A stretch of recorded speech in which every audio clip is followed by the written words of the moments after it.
So sometimes whenever I go to the library, I go and check out the children's nonfiction section.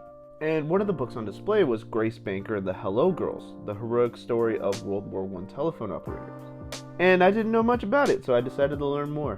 Alright, let's start with Grace Banker. She was just 25 whenever the US Army chose her to lead a new unit of bilingual telephone operators. See, this was important because she knew French and English. She was able to keep US and Allied commanders in communication. And in March of 1918, Grace Banker and her team were sent over the Atlantic to man switchboards on the front lines. But see, this wasn't an ordinary desk job. These telephone operators, they endured bombing runs, freezing temperatures, and a fire that broke out in their switchboard area.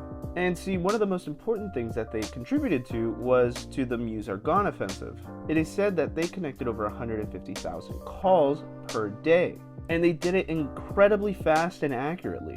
These ladies were the lifeline of the battlefield. They routed orders to advance, to retreat, to gather supplies, and it all ran through their headsets.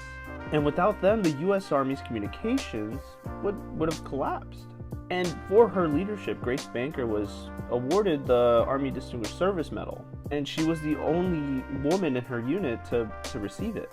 But here's the crazy part, even though that they wore uniforms, they followed orders, and risked their lives, the US refused to recognize the Hello Girls as soldiers. And so they were labeled as civilians and denied veteran benefits.